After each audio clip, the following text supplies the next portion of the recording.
जय हिंद दोस्तों, स्वागत है आपका मैथ की इस क्लास में। आपने पीछे 1 से लेकर 100 तक के वर्ग सीख चुके हैं और अब अपने बात करेंगे घनमूल पर। घनमूल और घन पर बात करेंगे और 100 से ऊपर की संख्याओं का वर्ग कैसे निकालते हैं ये सीखेंगे।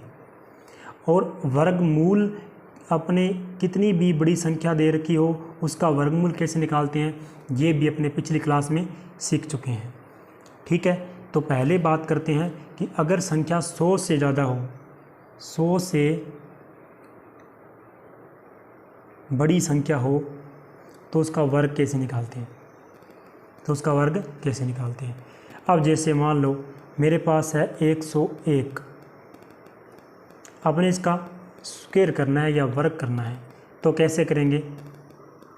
इस कंडीशन में आधार मानना है 100 को, आधार 100 को मानना है।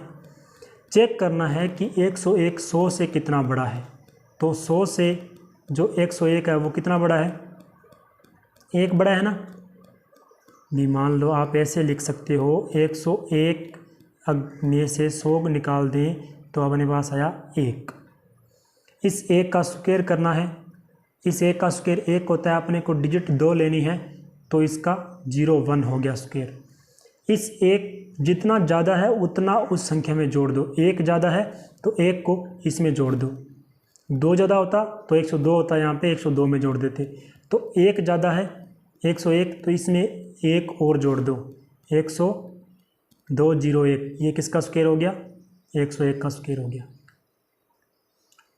कितना आसान है। अब जैसे मान लो 102 का अपने को स्क्वायर फाइंड करना है तो चेक करो कि 102 है वो 100 से कितना अधिक है, तो 100 से 2 अधिक है। 2 का स्क्वायर करो, 4 होता है, अपने को 2 डिजिट लेनी है तो 04 कर देते हैं।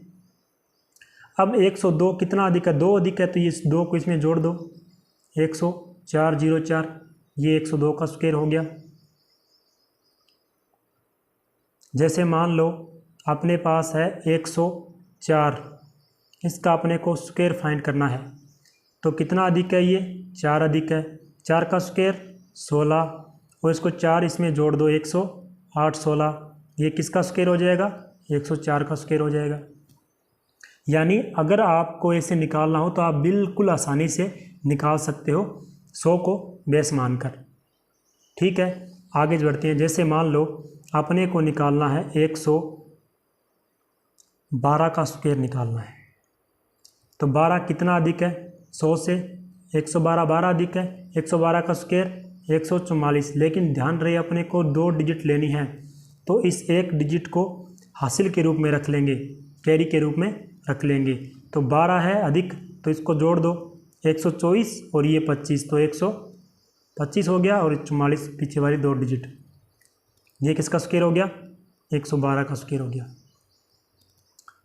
इसी प्रकार आप 125 तक निकाल सकते हो, आप आगे भी निकाल सकते हो, लेकिन अपने क्या है कि अपने 1 से लेकर 25 तक के स्क्वायर याद किए हैं तो अपने 1 से लेकर 25 तक याद किए हैं तो 1 से 125 तक अपने ऐसे स्क्वायर याद कर लिए। आपको इतने याद करने हैं, बाकी आप मत याद करो, चाहे 1 से 125 तक के स्क्वायर आप आसानी से याद कर लिए। ठीक है, तो जैसे मान लो एक एग्जांपल और लेते हैं। अपने को निकालना है 116 का स्क्वायर तो कितना अधिक है, 16 अधिक है, 16 अधिक है। अब 16 का स्क्वायर कितना होता है, 256। लेकिन अपने को तो 2 ही संख्या चाहिए, ये वाली पीछे वाले 2 डिजिट, ये 1 डिजिट फालतू है, ये कैरी चला गया। इसको जोड़ेंगे तो कितना हो गया, 16 16 32, 132, 132 और 2 134 56, ये किसका स्क्वायर हो गया, ये 116 का स्क्वायर हो गया। इसी प्रकार आप आसानी से फाइंड कर सकते हो स्क्वायर। तो अपने स्क्वायर कहाँ तक याद किए, 1 से लेकर 125 तक के स्क्वायर आसानी से याद किए। उसके बाद में अपने वर्गमूल किए, वर्गमूल अपने कितनी ही बड़ी संख्या दे रखी हो उसका वर्गमूल निकालना हो तो वो अपने आसानी से कैसे निकाल सकते हैं, इस पे बात की। आज अपने बात करते हैं घनमूल पर। किस पे बात करते हैं, घनमूल या घनमूल कैसे निकालते हैं इस पे बात करते हैं। घनमूल या क्यूब रूट कैसे निकालते हैं, घनमूल या क्यूब रूट पर अपने बात कर रहे हैं।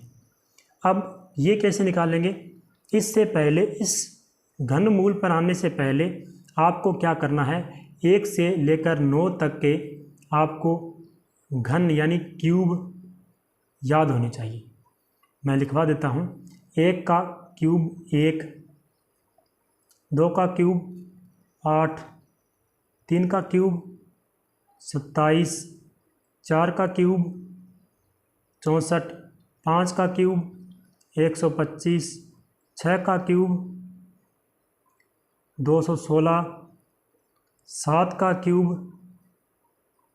343, 8 का क्यूब 512 और 9 का क्यूब 729।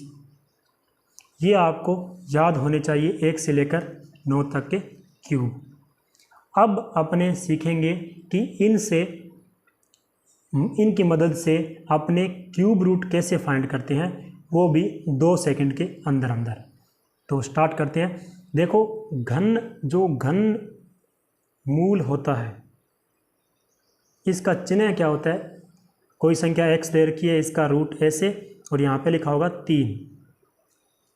अगर डायरेक्ट ऐसे x दे रखा है और ऐसे लगा है, इसका मतलब अपने को वर्गमूल फाइंड करना है। अगर ये 3 लगा है, इसका मतलब अपने को घनमूल फाइंड करना है। समझ गए डिफरेंस। अब जैसे मान लो अपने को दे रखा है कि आप 40 96 का क्यूब रूट फाइंड करो। यहाँ पे 3 लगा है, इसका मतलब क्यूब रूट फाइंड करना है।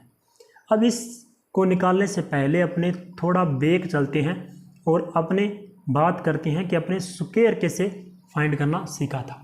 स्क्वायर फाइंड करना कैसे सीखा था उस पर बात करते हैं।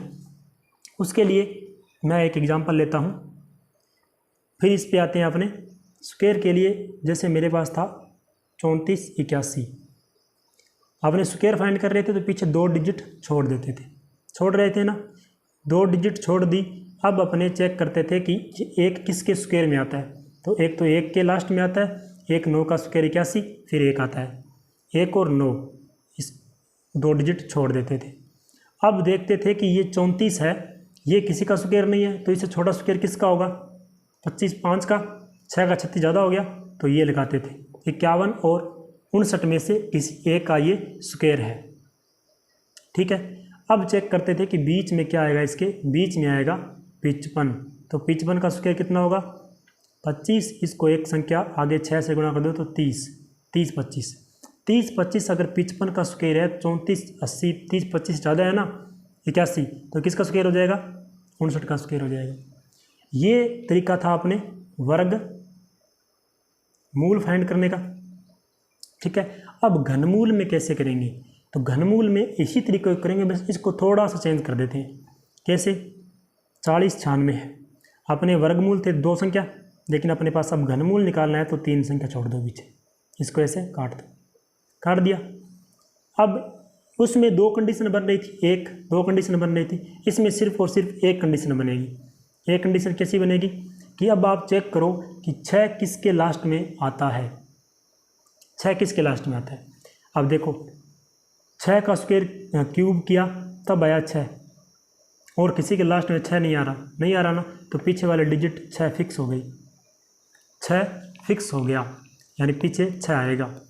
अब चेक करो कि 4 किसी का क्यूब होता है क्या, नहीं होता, क्योंकि 1 का क्यूब 1 हो गया, 2 का 8, 4 किसी का नहीं होता, तो 4 से छोटा किसका होता है 1 का, तो 1 लिख दो यहाँ पे।